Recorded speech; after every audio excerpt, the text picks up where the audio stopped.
Actress അല്ലേ, പല വികാരങ്ങളും പല എക്സ്പ്രഷനും കാണിക്കുന്നതാണല്ലോ ആക്ട്രസ്. ഇപ്പൊ കരഞ്ഞതല്ല, കരച്ചിലൊക്കെ സച്ചിനൊക്കെ നീക്കി വെച്ചിരിക്കുക. ഇപ്പൊ അടുത്ത കോൺട്രവേഴ്സി, അടുത്ത വീഡിയോ വോയിസ് റെക്കോർഡൊക്കെ ആയിട്ട് ദിയാസന വന്നിട്ടുണ്ടല്ലോ. Diya, thank you so much. കാരണം ദിയയുടെ പേരിൽ ഞാനും അദ്ദേഹം ഒരു കേസ് കൊടുത്തിട്ടുണ്ടായിരുന്നു. അപ്പൊ അവള് റിജക്ട് ചെയ്ത് അവിടെ പറഞ്ഞിരിക്കുന്നത് ദിയാസനയ്ക്ക് അങ്ങനെ ഒരു വോയിസ് റെക്കോർഡും കാര്യങ്ങളും ഒന്നും ദിയയുടെ കയ്യിൽ ഇല്ല എന്ന് പറഞ്ഞൊരു കാര്യം പറഞ്ഞിട്ടുണ്ട്. അപ്പം വീണ്ടും ദിയ ഞങ്ങൾക്ക് തെളിവ് സഹിതം കൊണ്ടിട്ട് തരുവാണ്. ദിയയുടെ കയ്യിൽ ഞങ്ങളുടെ പേഴ്സണൽ ആയിട്ടുള്ള വോയിസ് റെക്കോർഡുകൾ, ഞങ്ങളുടെ പല കാര്യങ്ങളും ദിയയുടെ കയ്യിലുണ്ടെന്നുള്ള തെളിവുകൾ നിങ്ങൾക്ക് തന്നെ ഇപ്പൊ മനസ്സിലായേ. കാരണം ഫിറോസ് ഖാൻ ഒരു വോയിസ് റെക്കോർഡ് കൊണ്ട് ഇറക്കുന്നു, എന്റെ അദ്ദേഹത്തിന്റെ പേഴ്സണൽ ആയിട്ടുള്ളൊരു കാര്യം. അത് തികച്ചും ഞാൻ പറഞ്ഞല്ലോ എനിക്ക് പറ്റിയൊരു മണ്ടത്തരമാണെന്ന് ഞാൻ അത് തുറന്നു പറഞ്ഞു. ഞാൻ അത് എന്റെ ഫ്രണ്ട്സിനെ വിശ്വസിച്ച് ഞാൻ ഇട്ടുകൊടുത്ത സാധനമാണ് പുറത്ത് വന്നത്. ഇപ്പം റസൂലക്ക അവരോട് സംസാരിച്ച സാധനം റെക്കോർഡ് ചെയ്തിട്ട് അതിട്ടേക്കുന്നു. ഞങ്ങൾ തമ്മിലുള്ള ആർഗ്യുമെന്റ്സ്, ഞാനത് പറഞ്ഞിട്ടുണ്ടല്ലോ, ഞങ്ങൾ തമ്മിലുള്ള ആർഗ്യുമെന്റ്സ് അങ്ങ് എക്സ്ട്രീം ലെവലിൽ പോയി. ആദ്യത്തെ ആ വോയിസ് റെക്കോർഡിന് അത്രയൊന്നും ഇല്ലതൊന്നും സത്യം പറഞ്ഞു കഴിഞ്ഞാൽ, അല്ലെ? അത്രയും അഗ്ലി സംസാരങ്ങൾ വരെ ഞങ്ങൾ പേഴ്സണലായിട്ട് സംസാരിച്ച വോയിസ് റെക്കോർഡാണ് ഇറങ്ങിയത്.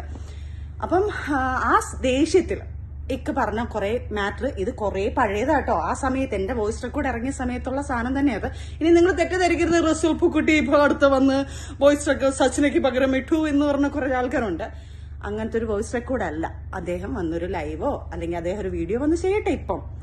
അപ്പം ഞങ്ങൾ രണ്ടുപേരും കൂടെ ഒരു കേസ് ഫയൽ ചെയ്തിട്ടുണ്ട്. ഇത് തന്നെ ഞങ്ങൾ കുറെ പേഴ്സണലായിട്ട് പേഴ്സണലായിട്ടുള്ള ഫോട്ടോസും എന്നെല്ലാം പറയുമ്പോൾ നിങ്ങൾ വേറെ രീതി ചിന്തിക്കേണ്ട. ഞങ്ങൾ രണ്ടും ഒരുമിച്ച് നിൽക്കുന്ന ഫോട്ടോസ് ലീക്ക് ആയിട്ടുണ്ടല്ലോ, അത് പിന്നെ ഞങ്ങളുടെ വോയിസ് റെക്കോർഡുകൾ, ഞങ്ങളുടെ കുറെ തെളിവുകൾ, ഇതെല്ലാം ഇവളുമാരുടെ കയ്യിലുണ്ട്. ദിയാസന, ആൻമരിയ, പിന്നെ വീണ നായർ ഇതുപോലെ എന്നെ ഓരോ ദിവസം വിളിച്ചിട്ടുണ്ട്. ഇതെന്റെ തെളിവുകൾ എന്റെ കയ്യിലുണ്ട് എന്ന് പറഞ്ഞിട്ട് ഒന്നുമില്ലാതെ വീണ നായർ ചുമ്മാ എന്നെ ചൊറിയാൻ വന്നിട്ടുണ്ട്. പിന്നെ ഫിറോസ് ഖാൻ, ഓഫ്കോഴ്സ് ഫിറോസ് ഖാന്റെ കയ്യിൽ, പിന്നെ ഒരു മീഡിയക്കാരൻ പയ്യന്റെ കയ്യിൽ. ഞാൻ അവനെ ഇപ്പൊ പിടിച്ചിരുന്നില്ല, സാഹചര്യം വരുമ്പോൾ ഇവരെല്ലാം ഞാൻ വെളിയെടുത്തു. അങ്ങനെ ഞങ്ങളിട്ട് ഭീഷണിപ്പെടുത്തിക്കൊണ്ടിരിക്കുന്ന സംഭവം ഞങ്ങൾ കൊണ്ട് കേസ് കൊടുത്തിട്ടുണ്ട്. അതിന്റെ എല്ലാം ആണല്ലോ ആദ്യം പറഞ്ഞത്. അപ്പം ഈ വോയിസ് റെക്കോർഡ് ഇറങ്ങിയത് വീണ്ടും ഞാൻ പറയുന്നു, ഇനിയും ദിയയുടെ പലതും ഉണ്ട്. അതായത് ഈ വോയിസ് റെക്കോർഡ് എന്നെ കേൾപ്പിച്ചപ്പോൾ ഉള്ള ട്രിഗറിലാണ് ഞാൻ ഇക്കാലത്ത് നടന്ന ആർഗ്യുമെന്റ്, ഞങ്ങൾ തമ്മിലുള്ള വഴക്കാണ് ആദ്യം കേട്ട വോയിസ് റെക്കോർഡ്. മനസ്സിലായല്ലോ? അപ്പൊ ഞങ്ങളുടെ ഇടയ്ക്ക് നിന്ന് കളിച്ച് ഇത് മൊത്തം റെക്കോർഡ് ചെയ്യണമെങ്കിൽ വെൽ പ്ലാൻഡ് അല്ലേ ഇവര്? അതായത് നെക്സ്റ്റ് ഞങ്ങളെ ഭീഷണിപ്പെടുത്താനോ അല്ലെങ്കിൽ ഞങ്ങളെ ഇത് പറഞ്ഞുകൊണ്ട് ഭീഷണിപ്പെടുത്തിയിട്ടോ അല്ലെങ്കിൽ ഇതുപോലെ ഞങ്ങളെ ഇതിനകത്ത് ആക്കണമെങ്കിൽ ഇവർക്ക് ഞങ്ങളുടെ തക്കതായ വാശിയുണ്ടല്ലോ, ദേഷ്യമുണ്ടല്ലോ. അതിനുള്ള കാരണമാണ് ഞാൻ വീണ്ടും പറയുന്നത്. അവരടുത്തൊന്നും അല്ല, എന്റെ അടുത്ത് ഞാൻ ഈ പറഞ്ഞ സാധനങ്ങളെല്ലാം തർക്കിച്ചതും എന്റെ വീട്ടിൽ അതൊന്നും വന്ന് ചെയ്യാൻ പാടില്ല എന്ന് പറഞ്ഞ ഇല്ലീഗൽ സാധനങ്ങളെല്ലാം പറഞ്ഞ എന്റെ ദിയയ്ക്കുള്ള കേന്ദ്രി ദിയാണ് ഇവരെല്ലാം ഇളക്കി ഇതുണ്ടാക്കി കൊണ്ടുവന്നിട്ടുള്ളത്. അപ്പം വേറൊന്നുമല്ല, ഇത് നേരത്തെ പറഞ്ഞതിലപ്പുറം ഒന്നും എനിക്കിത് ഈ വീഡിയോക്ക് അത് എക്സ്പ്ലനേഷൻ പറയാനേ ഇല്ല. പിന്നെ ദിയ, നീ ഇനി പല വോയിസ് റെക്കോർഡ് കൊണ്ടുവരും. കാരണം എന്തിനാ? ദിയയുടെ MDMന്റെ കാര്യം മറയ്ക്കാൻ വേണ്ടിയിട്ട്. ഇപ്പോഴും ഞാൻ പറയുന്നു ദിയ, നീ എത്ര വോയിസ് റെക്കോർഡ് കൊണ്ടുവന്നാലും സബ്ജക്ട് മാറ്റണ്ട. നീ ഇപ്പൊ വെല്ലുവിളിച്ചെന്ന് പറഞ്ഞല്ലോ, ഏതൊക്കെയോ വീഡിയോ ഞാനൊന്നും കാണാനില്ല, കാരണം ഇച്ചിരി ബിസി ആയിപ്പോയി. അപ്പം ദിയ എവിടേക്കോ പറഞ്ഞു, അവള് വരാം, ചെക്ക് ചെയ്യാൻ വരാന്ന് പറഞ്ഞു. എന്റെ ദിയ, ഇത് ഞാൻ നാട്ടുകാരെ കേൾപ്പിക്കാനല്ല ഇത് പറയുന്നത്. ദിയ, നിന്നെ മനസ്സിലാക്കാൻ, നീ ഏതൊക്കെ രീതി മൂവ് ചെയ്യുന്നുണ്ടെന്നുള്ളത് ഞാൻ അറിയുന്നു എന്നുള്ള തെളിവാണ്.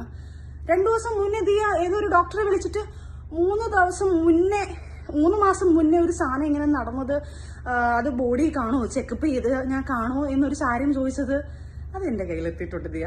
അത് ഇതിപ്പം നാട്ടുകാരെ കേൾപ്പിക്കാനോ നിങ്ങളൊക്കെ പറഞ്ഞു കേൾപ്പിക്കാനല്ല, ദിയയ്ക്ക് മനസ്സിലാക്കാൻ ഞാൻ അതുവരെ ഇവിടെ അറിയുന്നുണ്ട്.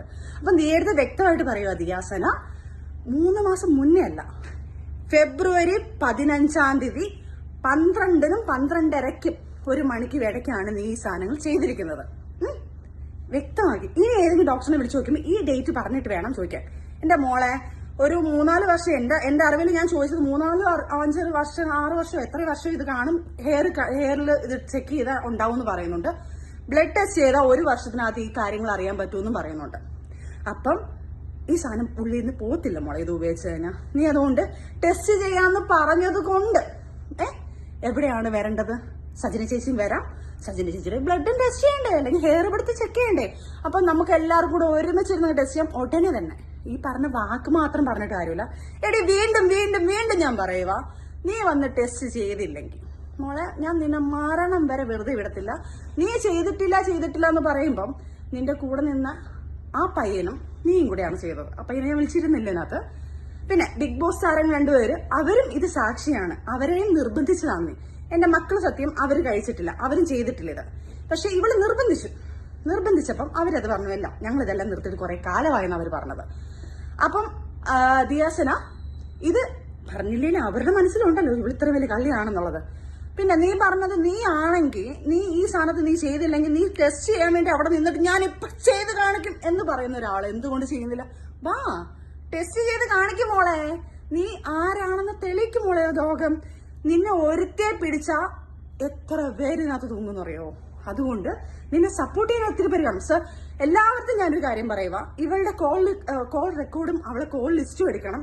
അതിലെടുത്തു കഴിഞ്ഞാൽ ഇതിനകത്തുള്ള മാഫിയകളെല്ലാം വെളി വരും. കാരണം ഇവള് കോൾ വിളിക്കുന്നതും ഇവള് കച്ചവടം ചെയ്യുന്ന എല്ലാത്തിന്റെ ആൾക്കാരുടെ റെക്കോർഡ്സും കാര്യങ്ങളും ഇവളെ കോൾ ലിസ്റ്റ് എടുത്തിട്ട് അവരെ ഫോളോ ചെയ്താൽ ഞാൻ കറക്റ്റായിട്ട് കിട്ടും. അതുകൊണ്ട് അതും ഈ പറയുന്ന നിയമ നടപടികൾ എടുക്കുന്ന ആൾക്കാരെ തീർച്ചയായിട്ടും എടുക്കണം. അപ്പൊ അടുത്ത വീഡിയോ ആയിട്ട് സജന വീണ്ടും വരുന്നതായിരിക്കും, അടുത്ത വോയിസ് കേൾക്കാനും. Okay, bye bye.